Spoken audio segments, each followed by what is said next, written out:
परमात्मा को पाने तथा उसका वास्तविक लाभ प्राप्त करने के लिए पवित्र बाइबल में प्रमाण है कि प्रभु ने मनुष्य को अपना ही स्वरूप बनाया। 6 दिन में सृष्टि रचकर 7वें दिन विश्राम किया। कुरान शरीफ में प्रमाण है कि हजरत मोहम्मद को खुदा स्वयं कह रहे हैं कि मैंने तुम्हें उस परमात्मा की महिमा बताने के लिए भेजा है।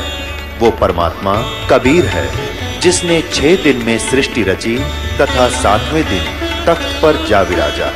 उसकी खबर किसी बाखबर से पूछकर तो देखो।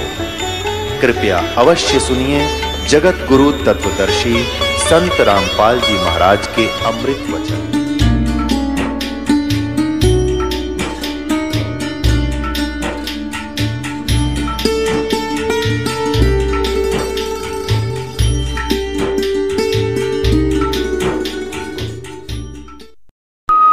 स्वामी रामदेवानंद जी गुरु महाराज की। सर्व संतों की जय, सर्व भक्तों की जय, धर्मी पुरुषों की, श्री काशी धाम की जय, श्री छुडानी धाम की जय, श्री क्रोथा धाम की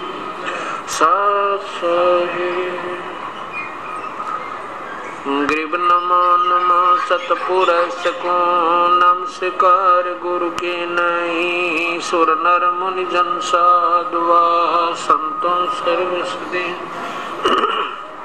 सतगुरु साहिब संत सब डंडो तुम प्रणाम। आगे पीछे मध्य हुए तिनको जा कुर्बान। निराकार निर्विषम काल जाल भयभंजनम निर्लेपम निज नीरगुण अकल अनुपबे सुन धुनम सोहम सुरति समाप्तम सकल समाना नीरतले उज्ज्वल हिरंबर हरदमम बेपरवाह था वार पार नहीं मत तम गरीब जो सुमर सिद्ध होई। गणनायक गलता ना करो अनुग्रह सोई। पारस पद परवन अति गणेश मनाऊं। गणनायक देवन देवा चरण कमल लो लाऊं। आद्यंत करु सेवा परम शक्ति संगीतम हृदय सिद्ध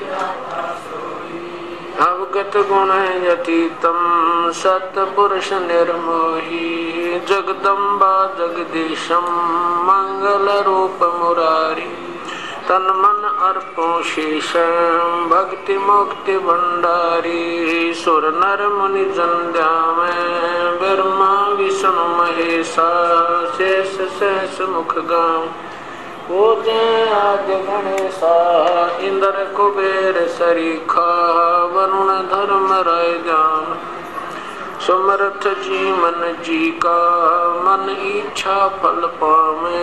33 कोटि अदा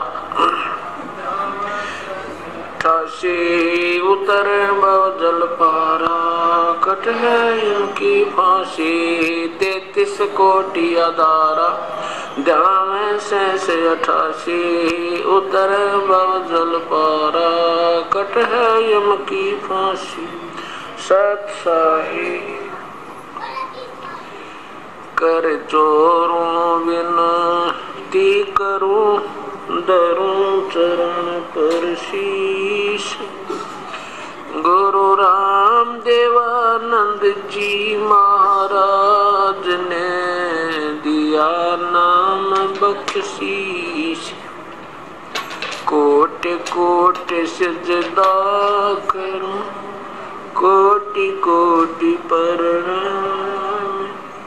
चरण कमल में राखियो मैं बंदी जम गुलाम। अवगुण किए तो बहुत किए करत न मनिहारे। बावे बंदा बख्श दियो बावे गर्दन उतार। अवगुण मेरे बाप जी बख्शो गरीब नवाज। जो मैं पूत कपूत हूँ बोर पिता कुछ, मैं अपराधी जन्म का नक्शक बड़े विकार, तुम दाता दुखी भंजना मेरी करो संवार।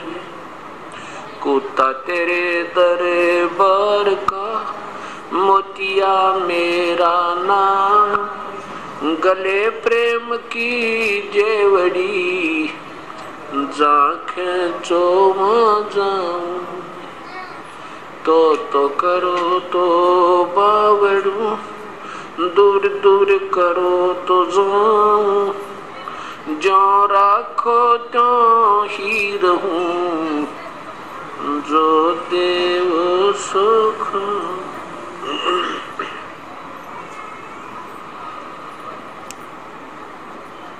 परमपिता परमात्मा पूर्ण ब्रह्म सारी सृष्टि के रचनहार कुल मालिक कबीर परमेश्वर की असीम रजा से ये सत्यनारायण कथा प्रारंभ हो रही है। सत्यनारायण का अर्थ होता है अविनाशी परमेश्वर। हम उसे सत साहेब कहते हैं। सत साहेब कहो चाहे सत्यनारायण कहो, अमर पुरुष कहो, अकाल मूर्त कहो, शब्द स्वरूपी राम कहो, परम अक्षर ब्रह्म कहो, परमेश्वर कहो, राम कहो, अल्लाह कहो, गॉड कहो, चाहे रब कहो, खुदा कहो, ये शक्ति बोधक और पर्यायवाची भाषा भिन्न शब्द होते हैं। जो प्राणी सत्संग के अंदर आते हैं उनको ज्ञान होता है कि मानो श्री परमेश्वर ने किस वास्ते दिया था, इसका वास्तविक क्या कर्तव्य था, इससे हमने क्या लाभ उठाना था और हम कर क्या रहे थे।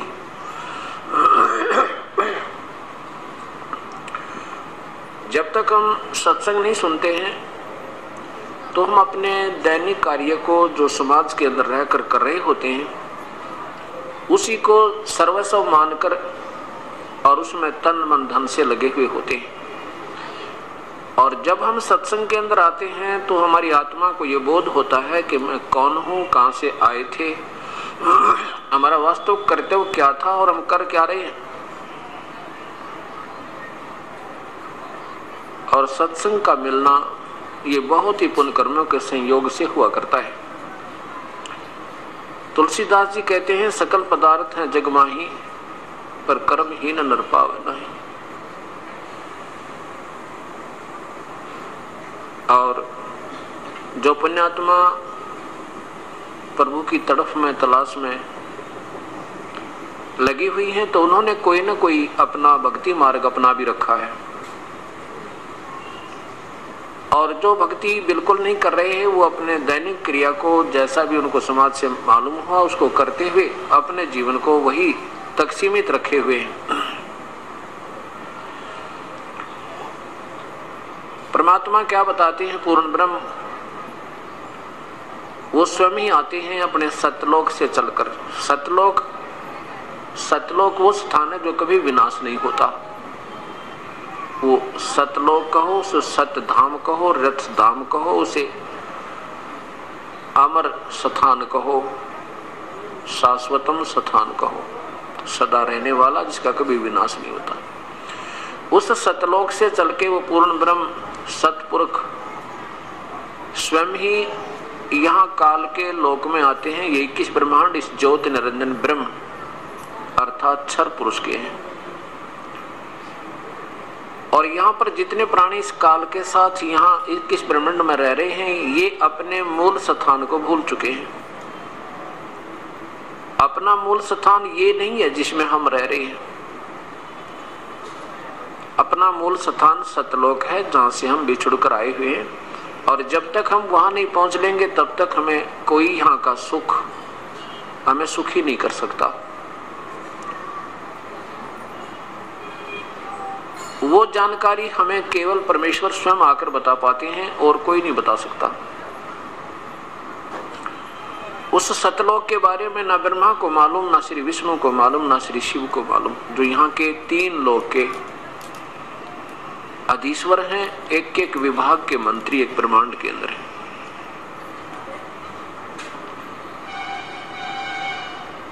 जब वो परमेश्वर स्वयं आते हैं तो वो क्या बताते हैं?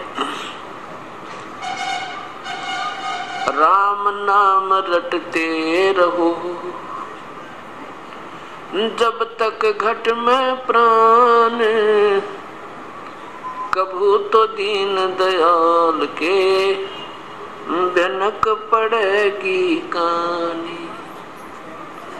मानुष जन्म पाय के नहीं रटे हरि नाम, जैसे कुआ जल बिना फिर बनवायो क्या काम। कबीर हरि की भक्ति करो तज विषयों रस चोजी, बार बार ना पाओगे ये मनुष्य जन्म की मौज।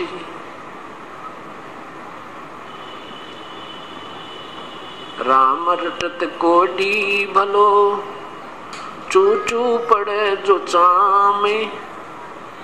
भाई सुंदर शरीर किस काम का, जामुख नाही नामे।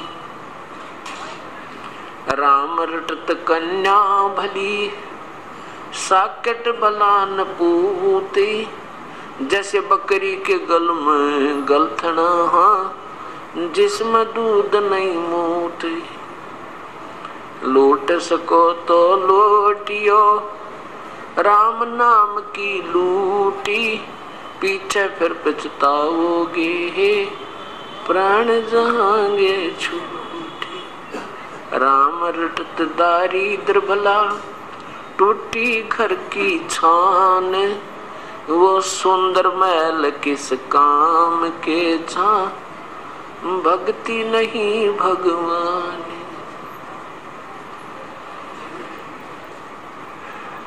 परमपिता परमेश्वर पूर्ण ब्रह्म हमें ये बताना चाहते हैं कि मानुष शरीर पाके जो नहीं रटे हरि नाम, और जैसे कुआ जल बिना फिर बनवाया क्या काम।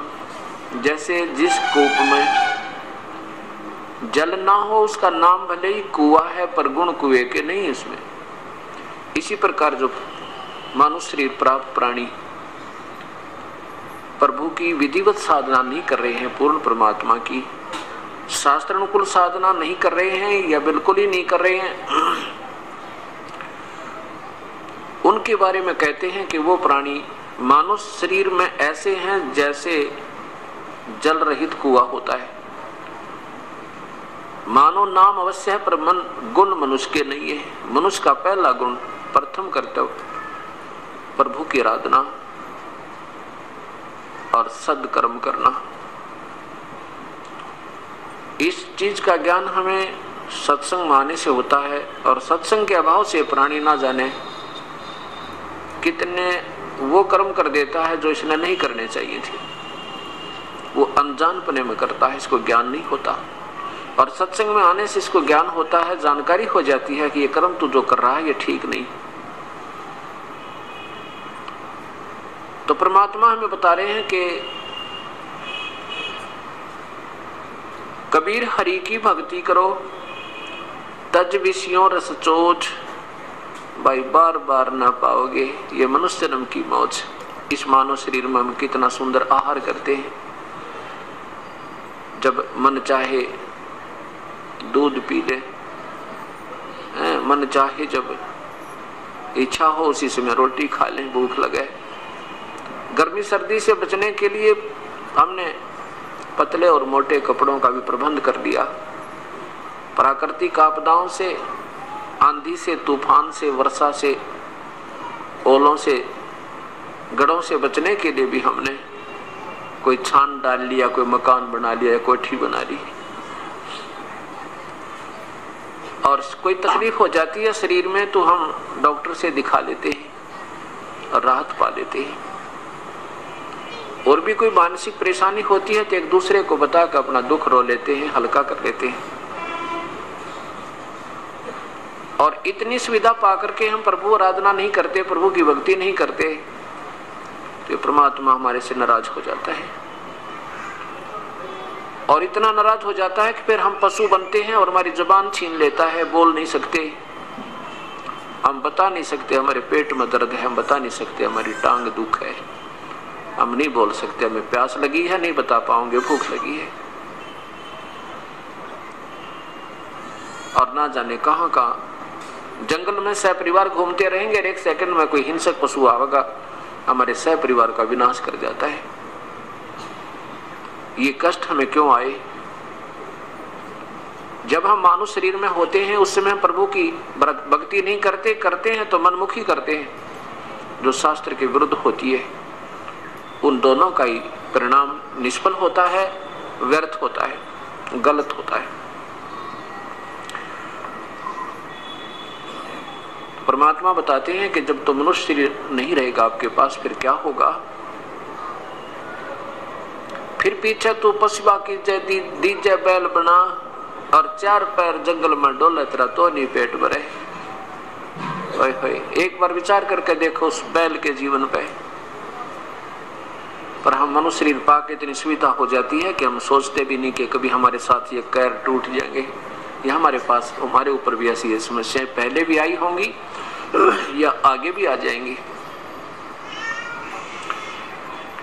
इस दास को याद है जब छोटा सा था, एक बैल था हमारे, ये उपदेश लेने के बाद वो बातें फिर याद आने लगी। नहीं पहले तो अपनी गफलत में फिरा करते थे, भक्ति भी करते थे जैसी समाज से ज्ञान था। एक बैल था, उस बैल के पिछले पैर के खुरों में और इतनी लंबी लोहे की कील घुस गई। सुबह सुबह अंधेरे में जा रहा था और सारा दिन चलते चलते वह पूरी बैठ गई। उसके नीचे की टोपी नहीं थी, वो ऊपर कैप होता है, वो नहीं था, वो कंडे रिजेक्ट करके डाल रखी थी और वो सारी अंदर घुस गई। अब शाम तक बैल का पैर भी सूज गया और जमीन पर नहीं रखा जा रहा। अब ऐसे कोई गांव में वैद्य हुआ करते देसी, वो बुलाया, उसने कहा इसके गोड्डे में घुटनों में कोई नस पे नस चढ़ गई है और हो जाएगी ठीक। उसके घुटने पे गोड्डे के ऊपर पट्टी बांधनी शुरू कर दी, गरम गरम कोई बांध कर जड़ी बूटी, कील लगी है खुर में और पट्टी बंध रही घुटने पे।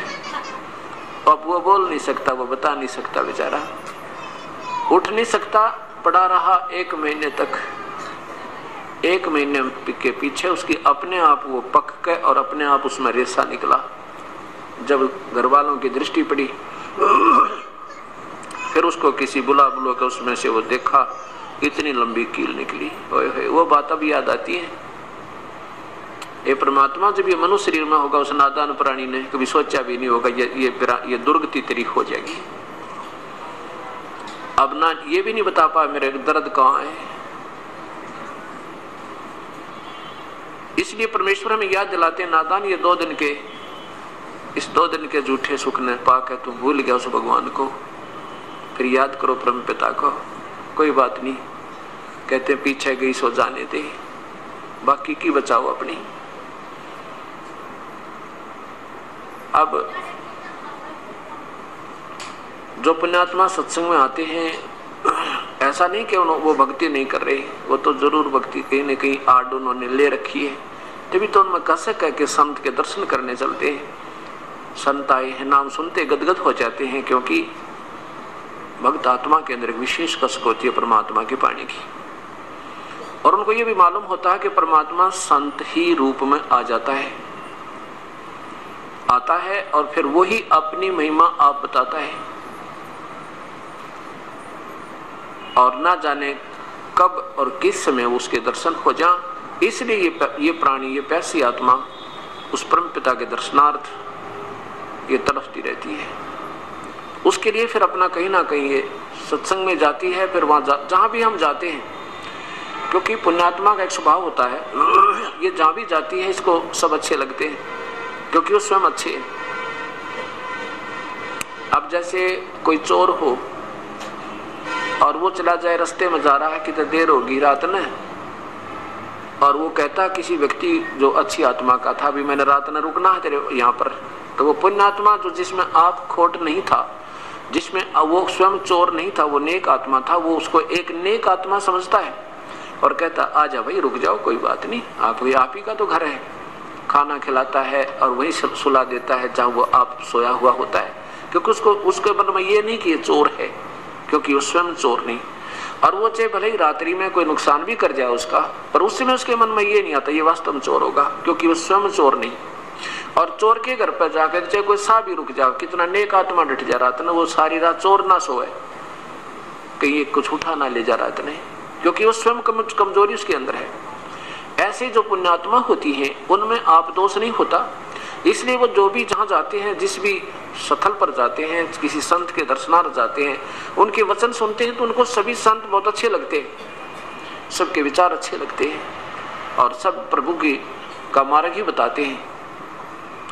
इसलिए पुण्यात्माओं में एक प्रभु के पाने की विशेष तरफ होने के कारण वो स्वयं कोई अपने मन में एक वाद विवाद भी नहीं आने देते।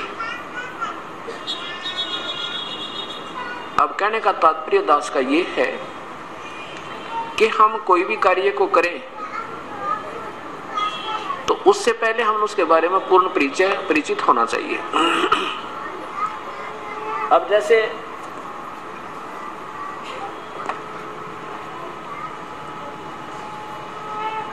हमने किसी गांव जाना है, किसी शहर जाना है, तो उस शहर का जाने से पहले 10 आदमियों से तसल्ली करेंगे कि मैंने वहां जाना है, कौन सा रास्ता ठीक है, अगर वहां हम पहली बार जा रहे हैं तो, और फिर प्रस्थान करेंगे।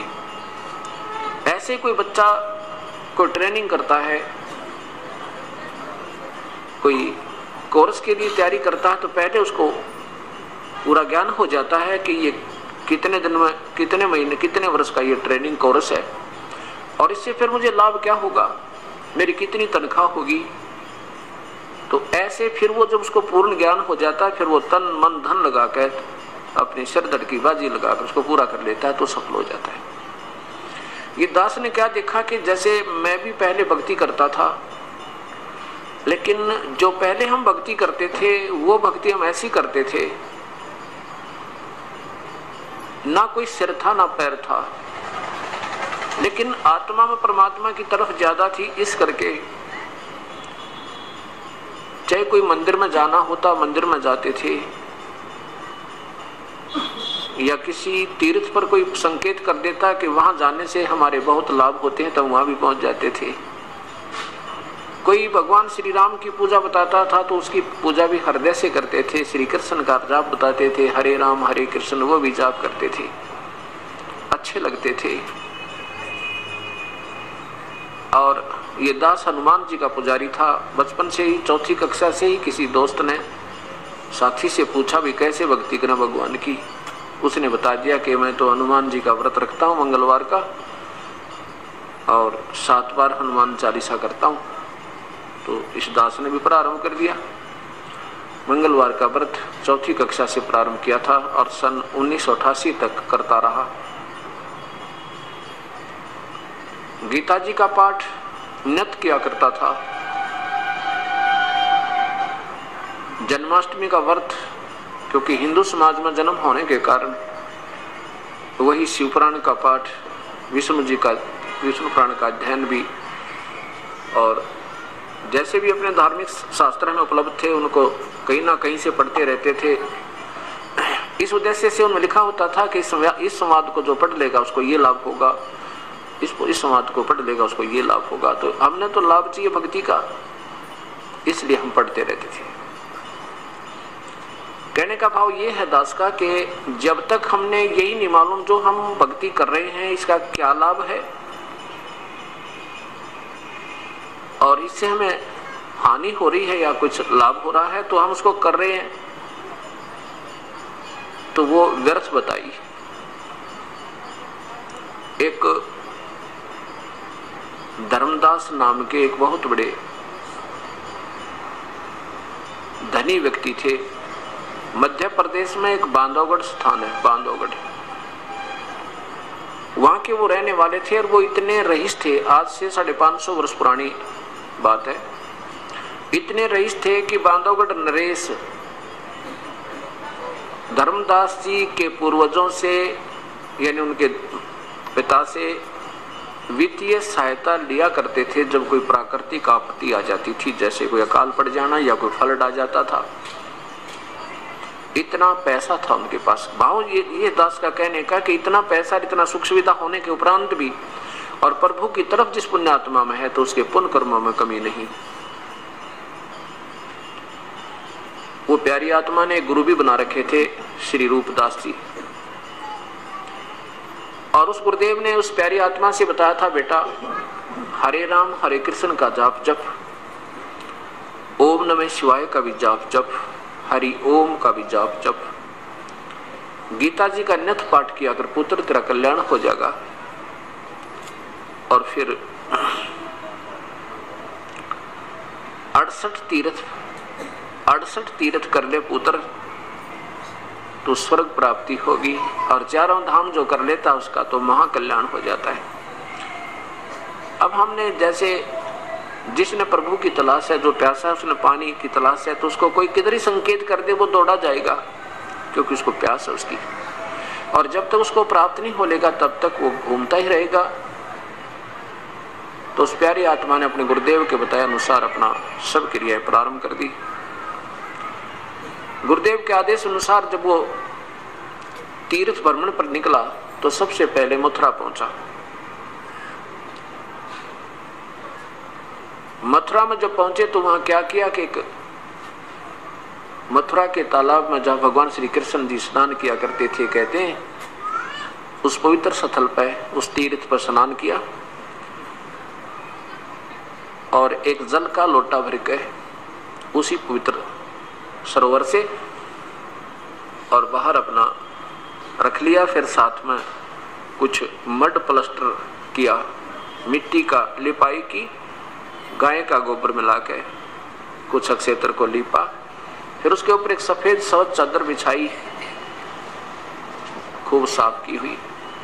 उसके ऊपर पहले कर्म कांड किया, भगवान श्री कृष्ण जी की मूर्ति अर्थात विष्णु जी की, ठाकुर जी की मूर्ति को एक सुंदर प्लेट पर रख के उसको नहलाया साफ पानी से। फिर पुराने कपड़े निकाल के अलग रख दिए थे, फिर नहलाया, फिर स्वच्छ कपड़े पहनाए, फिर कंठी डाली, तिलक लगाया, मुकुट रख दिया और फिर धूप दीप लगा के गीता जी का पाठ प्रारंभ किया। इतने में वो पूर्ण परमात्मा, पूर्ण ब्रह्म, सारी सृष्टि के रचनहार, कुल मालिक कबीर साहब, उसमें वो काशी में एक जुलाहे का रोल कर रहे थे। वहां आकर बैठ के उस प्यारी आत्मा से ज्यादा 20 या 30 फुट की दूरी पे और बड़े ध्यान पूर्वक देख रहे हैं उसकी क्रिया को, धर्मदास जी की क्रिया को। जब धर्मदास जी ने देखा कि ये और क्या स्वरूप बना रखा था परमेश्वर ने, एक जिंदा महात्मा का। जिंदा महात्मा कैसे होते हैं? मुसलमानों में होते हैं जिंदा महात्मा संत। उनकी एक ही जो ना ओवरकोट पहनते हैं, ऊपर पूरा एक कोट टाइप सा, चोगा बोल रहे हैं उसने, नीचे घुटनों से नीचे तक का होता है, पिंडलियों तक, और वो पहन रखा, और कच्चा होता है घुटनों से ऊपर तक, लंबे लंबे कच्चे जैसे सरदार पहना करे, और सिर पे टोप छोटा सा से काला लंबे चोटे का। ये वेशभूषा उन संतों की होती है जिनको जिंदा महात्मा कहते हैं, जिंदा संत कहते हैं, साधु कहते हैं। उस जिंदा वाले महात्मा में के रूप बनाकर परमात्मा उस प्यारी आत्मा के पास उसकी क्रिया देखने के लिए बैठ गया, विराजमान हुआ।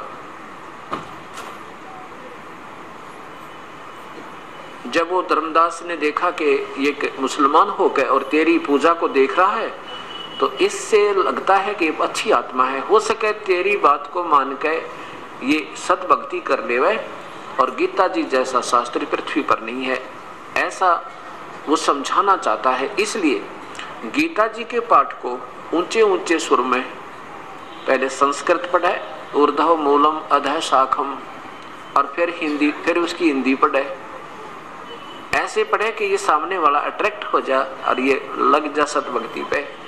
अब चक्कर क्या पड़ा हुआ है कि हिंदू तो समझते हैं मुसलमानों की भक्ति गलत, और मुसलमान समझते हैं हिंदू गलत साधना करते हैं,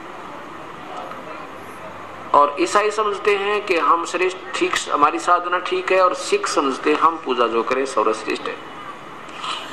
अब देखो, यही बात इस 4 दिन में निर्णय होगा कि जो पुण्यात्मा कंटिन्यूस लगातार सुन लेगी उसको कोई संशय नहीं रहेगा साधना क्या होती है। साधना तो एक ही है और वो श्रेष्ठ ही है अगर वो मिल जावत है। जब तक हमें वो नहीं मिलती तब तक हम एक दूसरे को अश्रेष्ठ और अपने को श्रेष्ठ मानते रहते हैं। ये हमारी अल्पज्ञता होती है क्योंकि हम अपने चारों धर्मों के पवित्र शास्त्रों को नहीं समझ पा रहे। अब वर्तमान में उनमें क्या अनमोल खजाना दबा हुआ है, जिसके कारण हम नाना प्रकार की अपनी सोच बनाकर उस पर आधारित हो चुके हैं और उन्मूल शास्त्रों से हम दूर हो लिए। अब धर्मदास जी ने जब अपनी सारी क्रिया कर ली और गीता जी का पाठ करके अपना बंद हुए, समापन किया, ठाकुर जी की मूर्ति को अपनी गठड़ी में बांध लिया, तब परमेश्वर कबीर परमात्मा एक जीव का रूप बना के एक साधारण भक्त के रूप में बोलते हैं। कहने लगे, हे वैष्णव महात्मा, वो परमात्मा एक जीव को तो महात्मा कहते हैं, अपने आप को एक तुच्छ जीव बताते हैं। क्या कहते हैं कि हे महात्मा, मैं बहुत भ्रम लिया हूँ, मुझे अभी तक सत मार्ग नहीं मिला भक्ति का। मैंने नहीं कोई मुसलमान संत छोड़ा, ना कोई मुसलमानों वाली क्रिया छोड़ी। मैंने हिंदुओं के महापुरुषों से भी संपर्क किया, ईसाइयों के जो संत हैं उनके पास भी मैं पहुंचा हूँ, लेकिन अभी तक मेरे मन की, मेरी आत्मा की संतुष्टि नहीं हो पा रही कि भक्ति मैं कर रहा हूँ ठीक हूँ।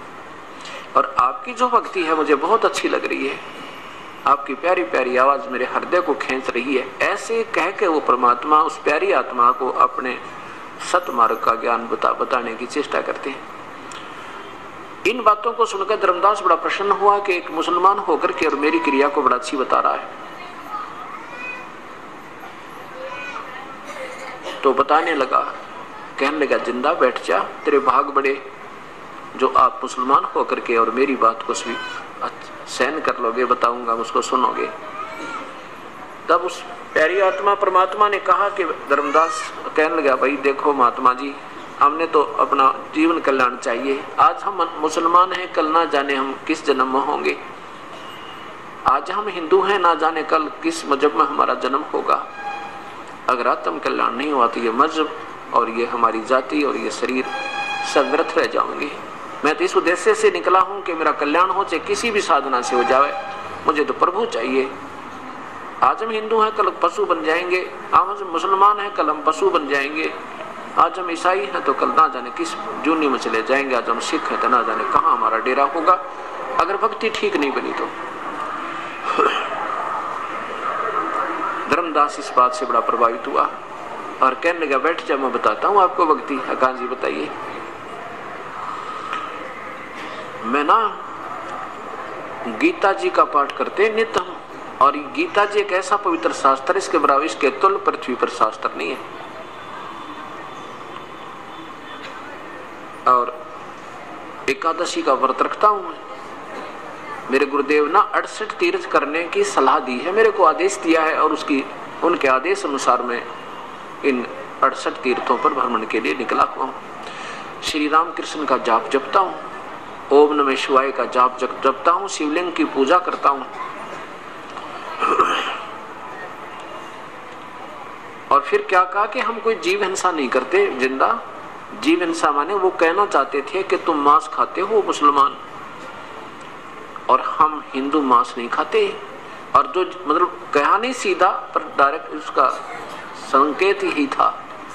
कहने लगे, जो जीव हिंसा करते हैं ना, वो कभी सफल नहीं हो सकते, उनका जीवन तो बिल्कुल व्यर्थ जाता है, उनको तो पाप बहुत लगते हैं। अब कबीर परमेश्वर कहने लगे, धर्मदास मैं आपसे एक प्रार्थना करूं। कहने लगे, महात्मा जी मैं आपसे एक प्रार्थना करना चाहता हूं, आपका शुभ नाम क्या है, आप कहां से आए हो? आपकी तो बहुत अच्छी बातें लग रही हैं मुझे। धर्मदास जी ने बताया कि मैं वैश्य कुल में जन्म है मेरा, वैश्य कुल में, यानी बनिए हैं हम, और मैं जो है वैष्णव, हम वैष्णव विष्णु जी के उपासक हैं, वैष्णव साधु कहलाते हैं हमारे गुरुदेव, हमने उनसे उपदेश ले रखा है। तो गुरुदेव ने हमें बताया है कि गीता जी का नित्य पाठ करना है। परमेश्वर ने कहा कि धर्म महात्मा जी एक प्रश्न है मेरे मन में, मेरी शंका का समाधान कीजिए। बोलो बेटा, बोलो जी, क्या बात है, बोलो। कबीर साहब ने कहा कि देखो, आपने अभी बताया कि गीता जी के नित्य पाठ करने से आत्मा का कल्याण हो जाएगा। देखो, आप और क्या क्रिया करते हो? आप पितृ पूजा करते हो? धर्मदास कहने लगे, हाँ जी पितृ पूजा करते हैं। पितृ पूजा नहीं करें तो फिर तो हमारे पितृ को जो है ना, वो उनका जो हिस्सा नहीं पहुंच सकता और वो दुखी हो जाते हैं। आप भगवान श्री कृष्ण और राम की पूजा करते हो, ब्रह्मा विष्णु महेश की भी साधना करते हो, हाँ जी, और गीता जी का नित्य पाठ भी करते हो, हाँ जी। देखो, गीता जी के पाठ करने से लाभ नहीं, जैसा गीता जी में वर्णन है ऐसा आचरण करने से लाभ होगा। एक जमींदार था, वो वृद्ध हो गया और उसको संतान जब हुई तो वो थोड़ी सी लेट हुई। पुत्र जब उत्पत्ति हुई उनके तो वो वृद्ध हो चुका था। जब वो लड़का 12 वर्ष का था तो वो पिता लगभग 60 और 65 वर्ष की आयु का था। अब पिता ने सोचा कि तेरा इकलौता पुत्र है, कहीं अपने व्यवसाय में ये मार ना खा जावे, इसलिए क्यों ना मैं अपने अनुभव को, सारे जीवन के अनुभव को और पूरा विवरण लिख दूं एक किसी पैड पे, बही में।